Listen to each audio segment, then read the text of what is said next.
سرور کہوں کہ مالک و مولا کہوں تجھے، باغ خلیل کا گل زیبا کہوں تجھے، حرما نصیب ہوں تجھے امید گئے کہوں، جانے مراد کانے تمنا کہوں تجھے۔ اللہ رے تیرے جسم منور کی تابشیں، اللہ رے تیرے جسم منور کی تابشیں، اے جانے جاں میں جانے تجلا کہوں تجھے۔ صبح وطن پہ شام غریباں کو دوں شرف، بے کس نواز کے صبح والا کہوں تجھے، بے کس نواز کے صبح والا کہوں تجھے۔ مجرم ہوں اپنے عفو کا سامہ کروں شہا، یعنی شفیع روز جزا کا کہوں تجھے۔ اور تیرے تو وصف عیب تناہی سے ہے بری، حیران ہوں میرے شاہ میں کیا کیا کہوں تجھے۔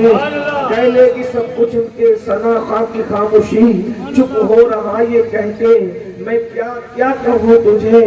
لیکن رضا نے ختم سخن اس پہ کر دیا، خالق کا بندہ خلق کا آقا کہوں تجھے۔ آج کی یہ محفل قائد المرسلین سید العالمین طٰہٰ و یاسین حضور احمد مجتبیٰ محمد الرسول اللہ صلی اللہ علیہ وآلہ وسلم کی میلاد پاک کی یاد میں اور میلاد پاک کے حوالے سے انعقاد پذیر ہے۔ اللہ رب العزت کی بارگاہ میں دعا ہے کہ جس آیہ کریمہ کی تلاوت کی گئی ہے اس کے متعلق مجھے حق کہنے اور آپ سب کو حق سن کر اس پر عمل کرنے اور اسے عام کرنے کی توفیق عطا فرمائے۔ میں چونکہ آپ کے اس علاقے میں پہلی مرتبہ حاضر ہوا ہوں، مجھے نہیں پتا کہ آپ لوگوں کا مزاج کیا ہے کیسا ہے، لیکن اتنا ضرور جانتا ہوں زبان کیسی ہو علاقہ کوئی ہو، عاشقوں کے دل اور زبان یکساں ہوا کرے اور عاشقوں کے درمیان عشق کی بات پہنچانا کوئی مشکل نہیں ہوا کرتی، اس لیے کہ سب کے جذبات یکساں ہوا کرتے ہیں۔ تھوڑی دیر آج آپ کی خدمت میں کچھ باتیں اپنے اور آپ کے احوال کی درستگی کے لیے، تاکہ میرے اور آپ کے حالات اور آخرت اور دنیا بہتر ہو جائے، درست ہو جائے، اس سلسلے میں کچھ باتیں پیش ہیں۔ اللہ کی بارگاہ میں دعا ہے جن بچوں کی دستار اس وقت ہوئی ہے، حضرت مولانا سید فاروق صاحب جو مدرسہ چلاتے ہیں، اس مدرسے کے بچے فارغ ہوئے، اللہ ان بچوں کو علم نافع عطا فرمائے اور سید صاحب کی خدمات کو اللہ قبول فرمائے، ادارے کو دین گیارہویں رات 12ویں ترقی عطا فرمائے۔ اس وقت پوری دنیا کے اندر کسی ایک ملک کی بات نہیں، کسی ایک علاقے کی بات نہیں، کسی ایک خطے اور قبیلے کی بات نہیں، بلکہ پوری دنیا کے اندر اس وقت سب سے زیادہ پوری دنیا میں اگر کوئی پریشان ہے، کوئی مصیبت زدہ ہے، کوئی تکلیف زدہ ہے تو اسے مسلم امہ کہتے ہیں۔ قوم مسلم ہے، ہر جگہ اس قوم کا ٹکڑا یہی ہے، کہیں ستائے جا رہے ہیں، کہیں مارے جا رہے ہیں، کہیں پیٹے جا رہے ہیں، کہیں لوٹے جا رہے ہیں۔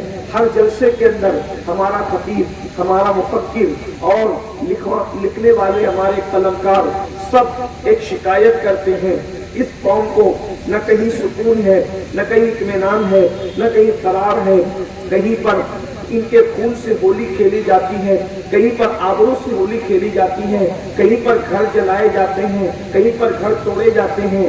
پوری دنیا کے اندر یہی حال ہے۔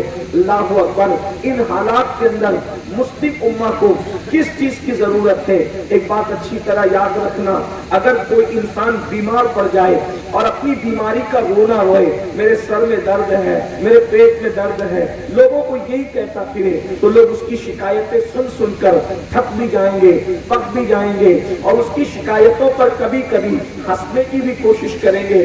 جب دیکھو جب یہ ایک ہی بات کرتا ہے، جب دیکھو جب یہ ایک ہی بکواس بکتا رہتا ہے، یاد رکھنا بیماری کا شکوہ کرنے کی بجائے علاج کو تلاش کرنے کی کوشش کرنا چاہیے، علاج کے متلاشی بننے کی کوشش کرنا چاہیے۔ اور یاد رکھیے آج مسلم امہ اب بھی پوری طاقت کے ساتھ کھڑی ہو سکتی ہے، اب بھی مسلم امہ پوری قوت کے ساتھ کھڑی ہو سکتی ہے۔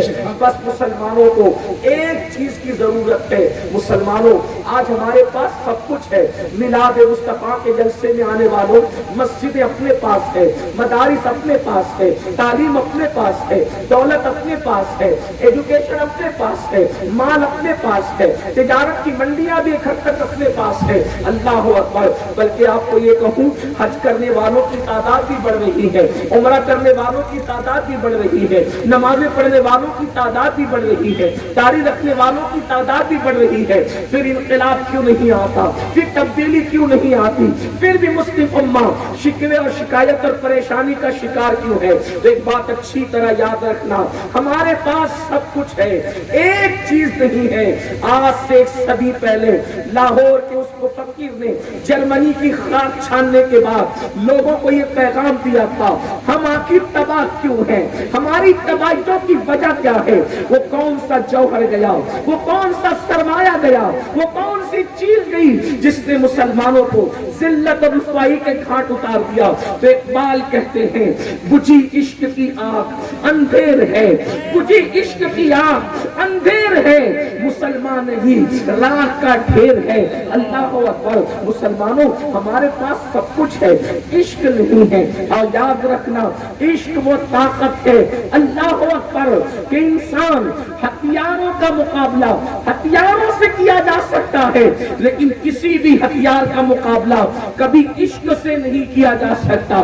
آپ ہمیشہ یاد رکھنا، اہل عشق اور ہتھیار جب جب ٹکرائے ہیں تو اس وقت تو جیت ہمیشہ عشق کی ہوئی ہے۔ آپ بدر کے میدان میں ایک طرف طاقت والے ہیں، ان کی تعداد 1000 ہے، دوسری طرف عشق والے ہیں، ان کی تعداد 313 ہے۔ بتاؤ جیت کس کی ہوئی؟ کربلا کے میدان میں 22,000 طاقت والے ہیں اور 72 عشق والے ہیں، جیت کس کی ہوئی؟ اللہ اکبر۔ یاد رکھنا، عشق کی ضرورت ہے، عشق بہت بلند کر دیتا ہے، عشق بہت آگے بڑھا دیتا ہے۔ اگر بلال جیسے کوئی عشق رسول مل جائے تو کعبہ بلال کے قدموں کے نیچے نظر آتا ہے، بلال کعبۃ اللہ کے اوپر نظر آتے ہیں۔ اسی لیے اللہ اکبر، اقبال نے کہا تھا، قوت عشق سے ہر پست کو بالا کر دے، قوت عشق سے ہر پست کو بالا کر دے، دہر میں اس میں محمد سے اجالا کر دے،